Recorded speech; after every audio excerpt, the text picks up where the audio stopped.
Kembali lagi dengan Maliki Podcast. Kali ini kita edisi Ramadan. Tentunya edisi Ramadan adalah salah satu edisi yang ada di Maliki Podcast yang sangat luar biasa karena kita akan membahas mengenai banyak hal dari perspektif puasa dan bulan Ramadan. Tentunya kali ini kita akan membahas salah satu topik pembahasan yang cukup urgent ya dan penting di kalangan masyarakat, yakni mengenai parenting anak dan Ramadan. Apa sih kaitannya dan kira-kira parenting anak dan Ramadan ini apakah memiliki timbal balik atau hubungan antar satu dan lainnya. Nah, karena kita akan membahas materi yang sangat luar biasa, kali ini kita kedatangan salah satu pemateri yang tentunya luar biasa pula, yakni adalah Dekan Fakultas Psikologi UIN Maulana Malik Ibrahim Malang. Hari ini kita kedatangan Profesor Dr. Haja Rifah Hidayah MSI Psikolog. Assalamualaikum, Prof. Waalaikumsalam warahmatullahi wabarakatuh. Bagaimana Prof kabarnya? Alhamdulillah baik. Alhamdulillah baik ya. Sejauh ini di Ramadan yang mungkin sudah masuk ke 10 ya Prof, insya Allah. Bagaimana Prof untuk Ramadan ini? Alhamdulillah semuanya berjalan dengan baik dan aman dan bisa menjalankan ibadah puasa dengan baik juga. Baik Prof. Nah Prof, kali ini kita akan membahas mengenai parenting anak dan juga kaitannya dengan bulan suci Ramadan Prof. Menurut Prof Rifa, kira-kira apakah ada kaitannya atau hubungannya antara Ramadan dengan pembentukan karakter anak Prof di bulan Ramadan? Terima kasih. Memang puasa Ramadan itu adalah merupakan momentum yang sangat baik sekali ya untuk pembentukan karakter anak ya, terutama adalah karakter positif anak. Walaupun secara hukum fikih itu sebenarnya puasa itu diwajibkan bagi mereka yang sudah memenuhi persyaratan, diantaranya adalah balik, dan anak-anak memang belum memiliki kewajiban untuk puasa. Namun momentum puasa itu bisa diberikan kepada anak sekaligus untuk pembentukan karakter. Lalu kemudian juga bisa melatih sejak dini untuk melaksanakan ibadah puasa, sehingga anak-anak nanti ketika dia sudah balik, dia akan siap untuk menjalankan ibadah puasa tanpa harus dipaksa, tanpa harus disuruh-suruh. Lalu kemudian untuk pembentukan karakter, bagaimanapun juga kan puasa itu kan ada banyak hal ya di bulan Ramadan, terutama selain ibadah puasa juga ada ibadah untuk melaksanakan zakat, itu kan juga bisa untuk melatih anak. Di antaranya puasa itu salah satunya adalah menahan rasa haus dan dahaga. Nah itu dengan cara seperti itu bisa melatih anak untuk sabar, untuk kemudian disiplin dan juga kemudian jujur, karena kan menahan makan, minum dan sesuatu yang membatalkan puasa pada jam-jam yang sudah ditentukan, yaitu dari mulai terbit fajar sampai terbenam matahari, seperti itu. Nah untuk menahan kemudian itu kan salah satunya adalah untuk mengontrol emosi, sehingga nanti bisa termasuk untuk mengontrol emosi anak-anak biar menjadi lebih baik. Lalu kemudian selain itu juga memupuk empati. Ketika anak merasakan bagaimana rasa haus dan dahaga, dia bisa merasakan bagaimana lingkungan sekitar anak-anak, sehingga dengan begitu melatih anak untuk berbagi bersama, bersedekah, kemudian memberikan sesuatu yang sangat bermanfaat untuk orang lain, terutama bagi yang membutuhkan. Jadi nanti selain itu juga ada rasa kebersyukuran ya, ketika anak bersama dengan orang tua melihat di sekelilingnya, rasa syukur itu bisa ditumbuhkan. Rasa syukur, empati, kemudian mengontrol emosi, kemudian juga melatih kejujuran anak, itu adalah merupakan salah satu bekal mereka untuk terutama agar karakternya menjadi lebih bagus. Terutama ini kaitannya dengan kejujuran. Ibadah puasa itu kan sifatnya privat antara manusia dengan Tuhan yang tahu bagaimana pelaksanaan ibadah puasa. Kalau kemudian dia melaksanakan puasa, tidak makan, tidak minum, meskipun ada makanan di dekatnya ya misalkan, itu kan melatih dia untuk jujur dan nanti bisa diimplementasikan dalam kehidupan sehari-hari gitu. Baik Prof. Kalau kita membahas puasa terhadap anak, Prof, sebenarnya idealnya, Prof, seorang anak ini diperkenalkan dengan puasa itu dari usia berapa, Prof? Oh ya, itu memang banyak sekali ya orang tua yang bertanya. Sebenarnya kalau usia patokan idealnya itu tidak ada patokan ya ideal, karena itu satu tergantung dengan kondisi anak. Apakah anak itu sudah siap secara gizinya, sudah siap atau belum, apakah sudah seimbang atau tidak. Kalau dia sudah siap, maka bisa dilatih secara perlahan dan bertahap. Nah, sejak dini itu lebih bagus ya. Kira-kira usia 3-4 tahun itu bisa dikenalkan dulu tentang puasa. Tidak langsung dipaksa untuk berpuasa, tetapi dikenalkan dulu tentang konsep puasa itu seperti apa. Kemudian tarawih itu bagaimana, berbagi itu seperti apa. Lalu kemudian orang tua juga bisa mengenalkan ketika mengajak anak-anak untuk ya berpuasa 1 jam, 2 jam, tetapi tidak secara langsung ya, tidak memaksa. Nah, puasa ini sebagaimana perintah sholat juga ya, salah satunya dalam sebuah hadis itu kan dari riwayat Abu Daud itu ada beberapa riwayat, diantaranya adalah muru auladakum bisolati wahum abna'u sab'i sininan. Jadi perintahkan anak untuk sholat ketika umur 7 tahun. Nah, di usia 7 tahun ini untuk mengajarkan anak untuk melatih berpuasa secara sesungguhnya itu menurut saya bisa diterapkan, karena tapi tetap dalam konteks perlahan-lahan dan bertahap. Jadi nanti memang benar-benar diajarkan bagaimana puasa yang real, yang sesungguhnya, mulai dari memang benar-benar menahan makan, minum pada jam-jam tertentu yang sudah diberikan, dan pada saat puasa agar dia nantinya siap ketika dia sudah waktunya untuk puasa gitu, dengan senang hati. Tapi tetap catatannya adalah mempertimbangkan gizi yang seimbang sehingga anak merasa siap untuk puasa. Jadi usia 7 tahun itu sudah bisa dimulai latihan yang sesungguhnya untuk puasa tersebut gitu. Baik, Prof, tadi disampaikan berarti jika kita lihat nih, Prof, dari sisi psikologisnya, Prof, kira-kira apakah ada manfaat, Prof, yang akan diperoleh oleh anak ini jika anak ini diperkenalkan puasa sejak dini, Prof? Jelas akan sangat banyak sekali ya dimensi psikologis yang diperoleh anak ketika satu dia sudah terbiasa untuk berpuasa ya.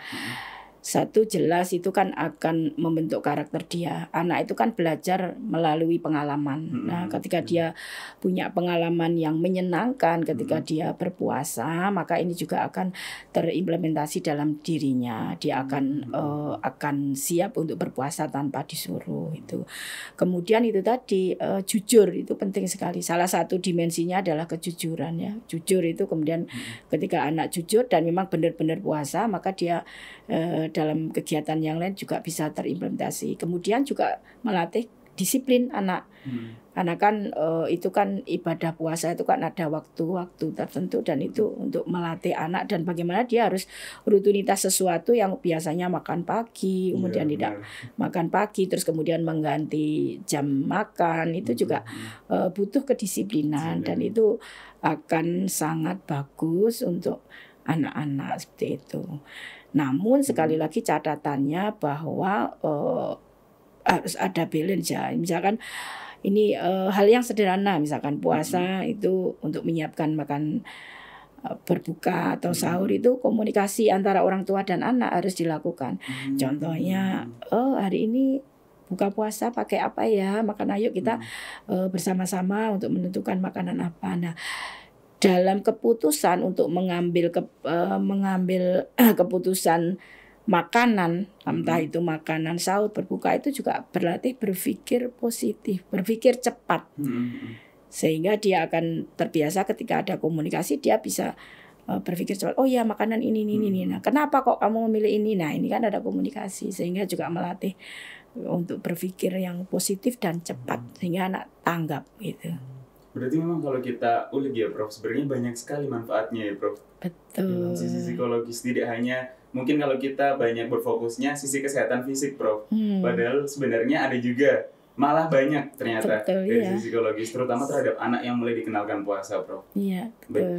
Nah, Prof, tadi kita sudah membahas kedisiplinan ya, Prof. Kira-kira, Prof, bagaimana sih peran orang tua agar anak ini bisa menjalankan puasa dengan baik? Mungkin bagaimana cara membimbingnya, Prof, yang tepat?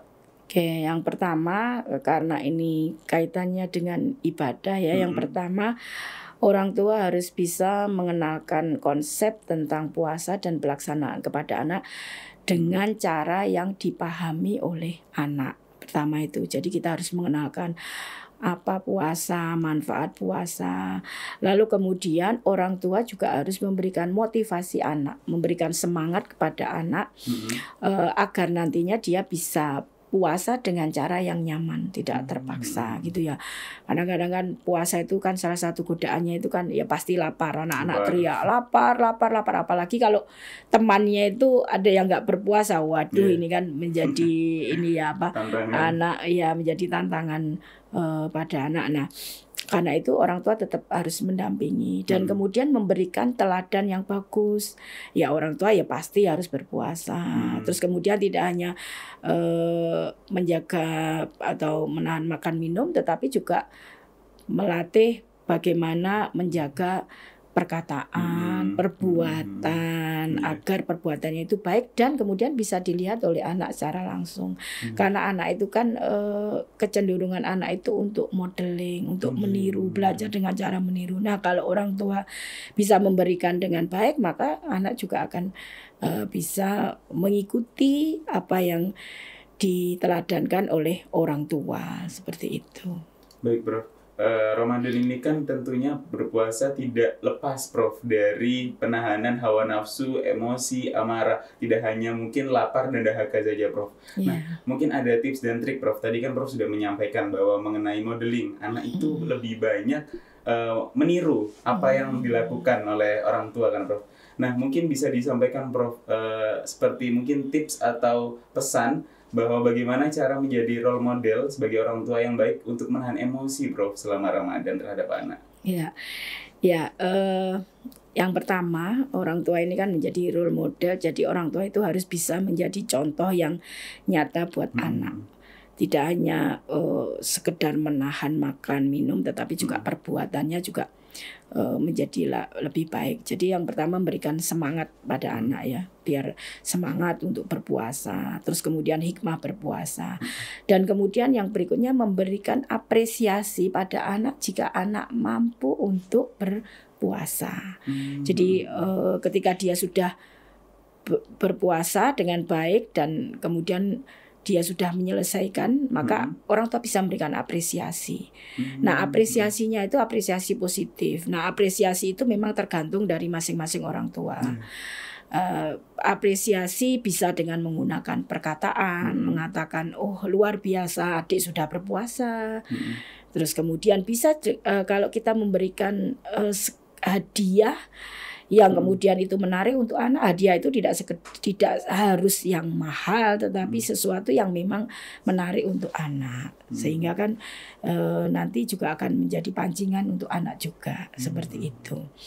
Lalu kemudian dengan tersebut ya anak agar bisa mengontrol ya, termasuk bagaimana dia cerdas secara emosi ya, apalagi kalau perkataannya baik, kemudian sesama teman baik, itu kan juga akan mengurangi bertengkar dengan temannya. Karena kan ingat, oh saya puasa, maka saya tidak boleh untuk bertengkar dengan teman. Saya harus berbuat baik. Nah, momentum yang seperti ini yang harus ditanamkan dengan baik oleh orang tua, seperti itu. Prof, mungkin kalau tadi disampaikan mengenai tips Prof menjadi role model yang baik nih agar anak juga bisa lebih sabar mungkin ya, lebih tidak emosian dan juga bisa menjadi contoh yang baik.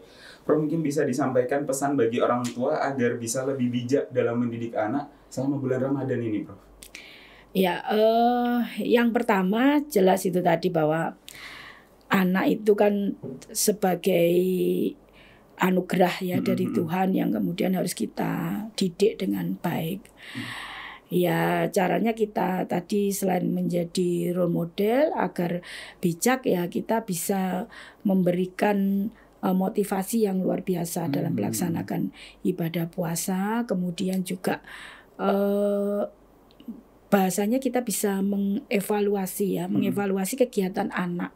Kalau misalkan ya kadang-kadang kan kalau puasa kan lemes ya, lemes terus. Nah, ini harus kita berikan makanan-makanan yang memang sesuai dan seimbang gizinya seperti itu. Lalu kemudian kita bisa berkomunikasi dengan menjadi lebih baik sehingga sudah tercukupi ya semuanya.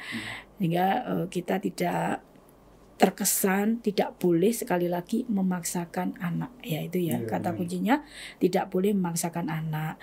Yang perlu diberikan adalah melatih anak secara bertahap sesuai dengan perkembangan usia anak tersebut. Seperti itu ya. Baik Prof, terima kasih banyak Prof. Sebelum kita akhiri mungkin pada podcast kali ini, Prof kan sebagai Dekan Fakultas Psikologi, mungkin boleh di-spill Prof sedikit mengenai mungkin ada agenda-agenda tertentu di Fakultas Psikologi dalam ikut menyemarakkan bulan suci Ramadan ini Prof. Oke. Terima kasih. Fakultas Psikologi itu kita memiliki 2 prodi ya, prodi S1 Psikologi dan prodi Magister Psikologi. Nah, pada saat kegiatan Ramadan di Fakultas Psikologi juga banyak kegiatan, di antaranya tentang juga ada podcast tentang kemudian kegiatan hybrid untuk puasa dan banyak hal yang diisi oleh mahasiswa juga dosen-dosen. Dan bisa diikuti juga oleh seluruh mahasiswa dan siapapun, karena kita juga ada di Instagramnya Fakultas Psikologi, jadi bisa mengikuti ya kegiatan.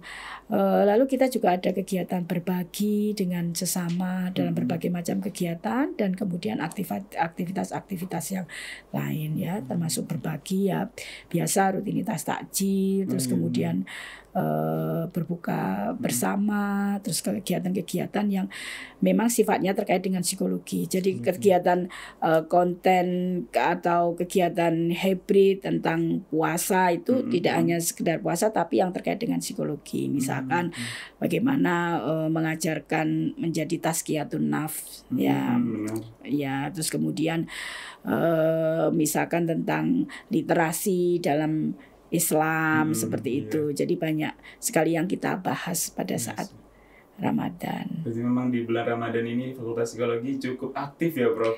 Alhamdulillah. Ada kajian-kajian ya, Prof. Oh iya betul, yang ada kajian. Umum itu ya, Prof. Kajian yang bisa diikuti oleh umum betul ya. Tidak hanya oleh mahasiswa tetapi oleh masyarakat secara luas. Berarti memang Fakultas Psikologi ini cukup aktif ya kalau di bulan Ramadan ini, cukup banyak mengadakan kegiatan yang tentunya itu bentuk menyemarakkan ya Prof di bulan suci Ramadan. Baik Prof, terima kasih banyak Prof atas kehadiran dan wawasan yang luar biasa hari ini Prof sampaikan kepada seluruh Sobat Maliki yang menonton podcast kali ini. Baik, mungkin itu saja Sobat Maliki untuk podcast hari ini. Kita akan bertemu di podcast Ramadan selanjutnya dengan pembicara-pembicara yang tentu tidak kalah luar biasa. Dengan ini saya Rantu Jagat selaku host pada podcast kali ini pamit undur diri. Jangan lupa untuk like, comment, share, and subscribe official YouTube UIN Maulana Malik Ibrahim Malang. Sampai jumpa di episode selanjutnya. Wassalamualaikum warahmatullahi wabarakatuh. Waalaikumsalam.